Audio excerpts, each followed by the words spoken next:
কিছু হাসি, কিছু আশা, কিছু মধুর ভালোবাসা। কিছু হাসি, কিছু আশা, কিছু মধুর ভালো। Hello everyone, welcome back to my channel. তো এখন এটা দেখছো তোমরা শনিবারের ব্লগ। আর আমি সকাল সকাল ঘুম থেকে উঠে বাসি কাজবাজ সব সারা হয়ে গেছে।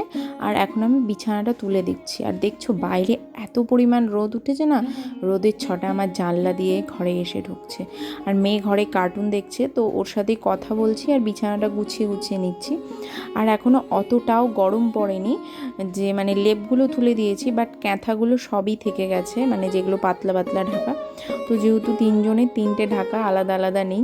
এবার হয় কি হয় বলো তো, মেয়ে যেহেতু মাঝখানে শয়, তো ও বেশিরভাগ সময় ওই ঢাকার ওপরে পা তুলে তুলে ঘুমায়, তো ব্যাস গা থেকে ঢাকা সরে যায়। তো আমি তিনজনের জন্য তিনটে আলাদা আলাদা করেছি, যার যখন মন চাইবে সে নিবে, যার ইচ্ছা হবে না নেবে না।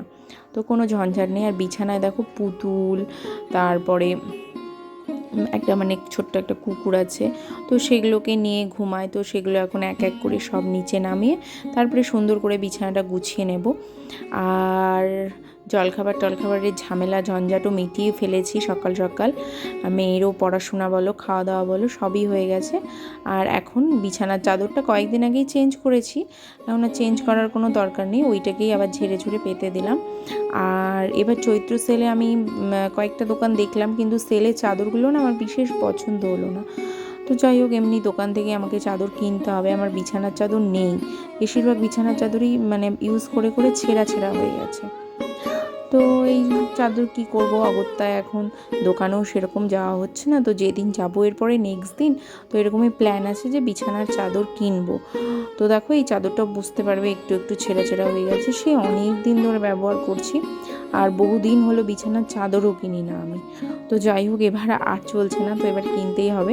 তোমার মোটামুটি বিছানাটা গোছানো সুন্দর করে পরিপাটি করে গুছিয়ে নিলাম।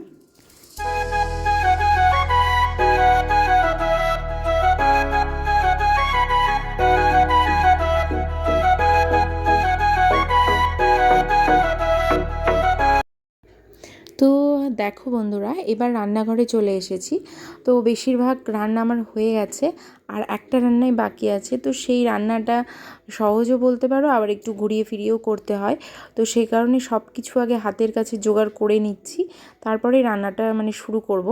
তো চিংড়ি মাছের একটা রেসিপি, তো যার নাম আমি নিজেই ঠিক করেছি, একটু মজার একটু হাসির। তার নাম হচ্ছে ভেলকি চিংড়ি। তো চলো সব কিছু গুছিয়ে নেওয়া কমপ্লিট, আর রান্নাটা এবার শুরু করি। তো প্রথমেই দেখো তেল গরম হয়ে গেছে, আর তেলের মধ্যে চিংড়ি মাছগুলোকে নুন হলুদ মাখিয়ে আমি দিয়ে দিয়েছি। তো এবার অপেক্ষা করব চিংড়ি মাছগুলোকে খুব ভালো করে লাল করে এপার ওপার ভেজে নেওয়া অবধি। দিয়ে তারপরে কড়াইয়ে যে তেল পড়ে থাকবে তাতে আরেকটু পরিমাণ তেল দিয়ে এবার দিয়ে দিব গোটা গরম মশলা, জিরে, তেজপাতা আর হচ্ছে এলাচ, এগুলো ফোড়ন দিয়ে খুব ভালো করে ভেজে তার মধ্যে পেঁয়াজ আর কাঁচা লঙ্কা দিয়ে পেঁয়াজ আর কাঁচা লঙ্কাগুলোকেও খুব ভালো করে ভেজে নিতে হবে। আগে থেকে সেদ্ধ করে রাখা আলুগুলোকে হাত দিয়ে হালকা হালকা করে ভেঙে সেগুলোকেও কয়েকবার নাড়াচাড়া করে একটু ভেজে তার মধ্যে নুন, হলুদ, পেঁয়াজ রসুন বাটা আর জিরে আদা বাটা দিয়ে খুব ভালো করে অনেকখানি সময় ধরে এবার কষতে হবে। কষে যখন মশলাটা থেকে তেলটা বেরিয়ে যাবে, তখন আমি তার মধ্যে অ্যাড করে দেব সামান্য পরিমাণ গরম জল। আর গরম জল এবার ঝোলটা ফুটে গেলেই আমি তার মধ্যে চিংড়ি মাছগুলো দিয়ে ভালো করে নেড়ে চেড়ে মানে নুন টুন চেক করে তারপরে নামিয়ে দিতে হবে। তো তারপরে ব্যাস আমার রেডি। আর আমার সব কিছু দেখো আগে থেকে যদি এগুলো জোগাড় করে নেওয়া হয় না, তাহলে রান্নাটা খুব সহজই হয়ে যায়। তো সেইভাবেই করা, তো অসাধারণ হয়েছিল পদটা। তো তোমরাও একবার ট্রাই করে দেখতে পারো।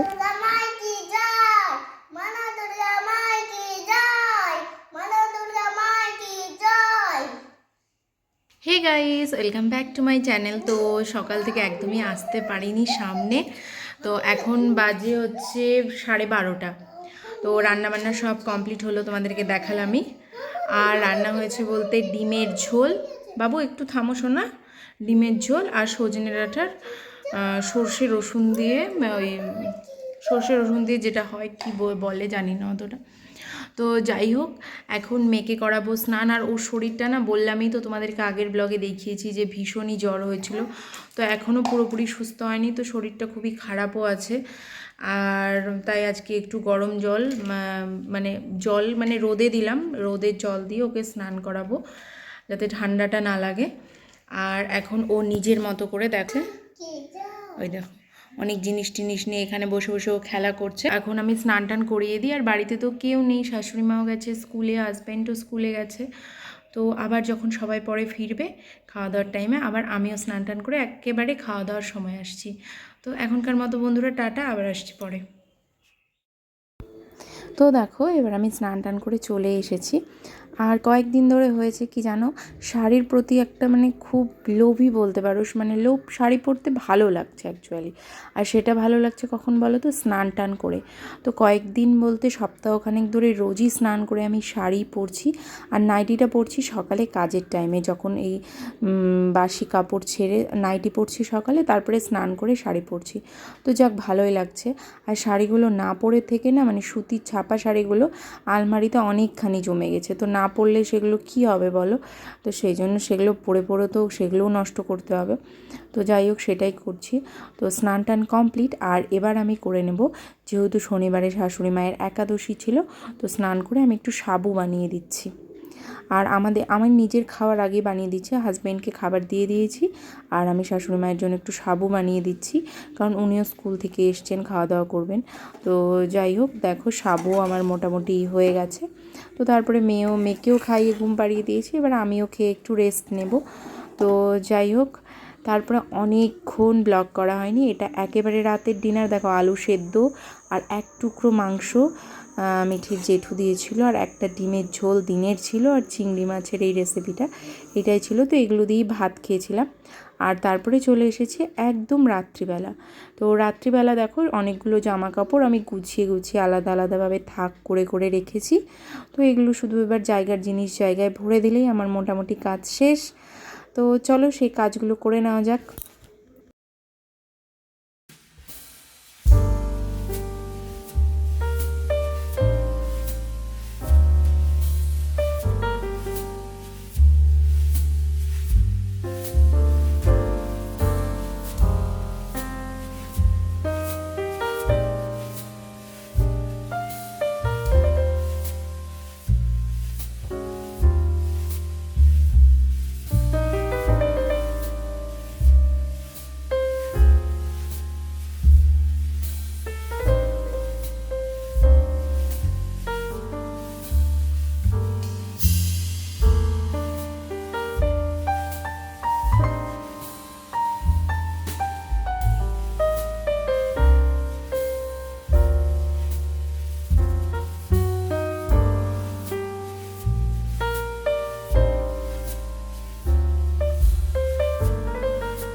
তো চলো দেখাই বন্ধুরা যে এতে কি কি আছে।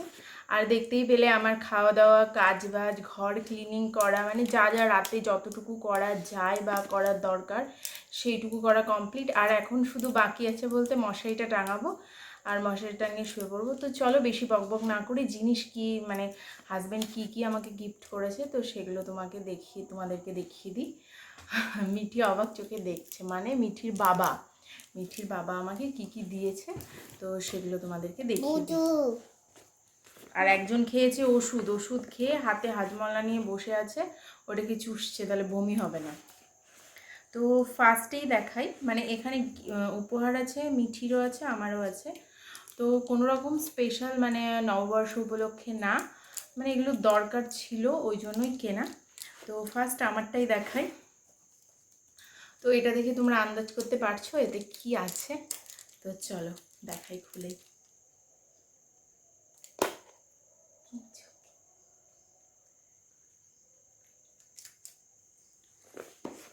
এই রকম একটা গলার চেন। তো এটা কয়েকদিন আমার আনা হয়ে গেছে, তাও আমি একদিন পরেই খুলে রেখেছি, তো ভাবলাম তোমাদেরকে আগে শেয়ার করি। তো দাঁড়াও, চেনটার ডিজাইনটা খুব কাছ থেকে দেখাই। এই দেখো এইরকম টাইপের, দেখেছো এইরকম। আমারটা দেখাবে না, আমারটা দেখাবে না, তুমি আগে দেখিয়ে দিলে আর আমারটা আগে দেখাবে। দাঁড়াও দাঁড়াও দাঁড়াও শোনো, এই দেখো এইরকম টাইপের। তো কেমন লাগছে অবশ্যই জানাবে।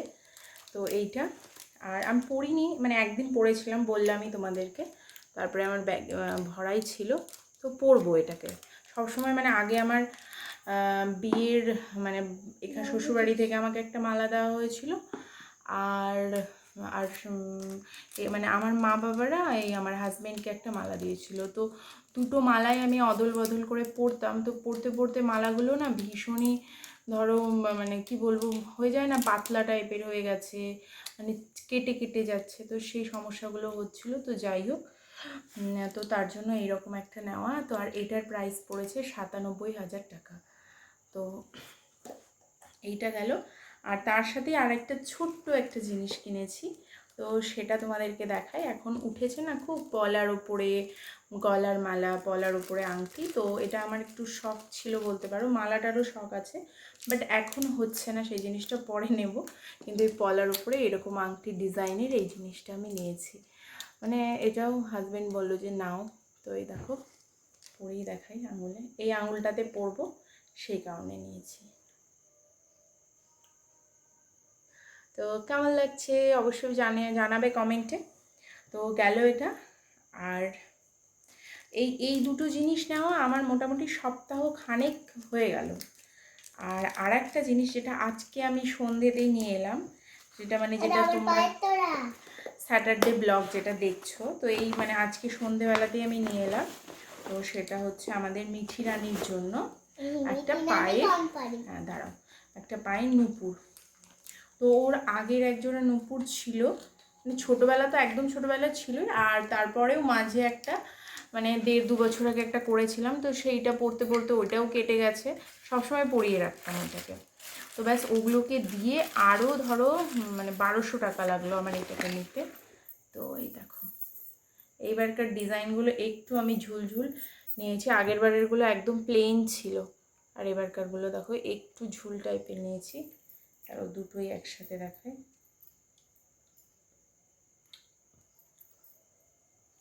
এই যে গলার মালা মনে হচ্ছে এইরকম টাইপের। তো এইটা আছে 3.5 ভরি, মোটামুটি 3.5 ভরি ধরো। আর ওর পায়ের তোড়াগুলো দিয়েও আমার আরও 1200 টাকা লাগলো এইটাকে নিতে। তো এটাকে আজকে সন্ধ্যাবেলায় নিয়ে এলাম, তো ভাবলাম তোমাদেরকে দেখিয়ে দিই। তো আরও একটা জিনিস করতে দিয়ে এলাম, ওর এরকমই একটা রূপোর গলার মানে চেন আছে ছোটোবেলাকার, তো ওইটাকে মানে একটু পরিষ্কার করে দিতে বললাম। আর তার সাথে একটা লকেট, একটা মানে ভোলেনাথের একটা লকেট ওর সাথে লাগিয়ে দেবো। তো সেই জিনিসটা আনা হয়নি আজকে, তো সেটা কালকে আনবো। তো আমি নেক্সট ব্লগে তোমাদেরকে দেখিয়ে দেবো। তো যাই হোক, জিনিসগুলো কেমন হয়েছে তো অবশ্যই জানাবে। আর গিফট, এই বাবা লাইটটা বন্ধ হয়ে গেল। তো যাই হোক, গিফট পেতে কার না ভালো লাগে বলো, সত্যি ভালো, মানে আনন্দই লাগছে জিনিসগুলো তোমরা পাওয়ার পর। বন্ধু নাকি, তোমরা থছা নাকি? কেন থছার কি আছে, থছা ওগুলা বুড়িরা শুনছে। কোন বুলিরা শুনছে? আমি দেখছি তো বুড়িরা শুনছে। কোথায় দেখতে পেয়েছো তুমি? একটু আছে আচ্ছা আচ্ছা। তো যাই হোক ফ্রেন্ডস, তো আজকের মতো ভিডিওটা এখানেই শেষ করছি, আর আবার দেখা হবে নেক্সট ভিডিওতে। তো এখনকার মতো টাটা, গুড নাইট।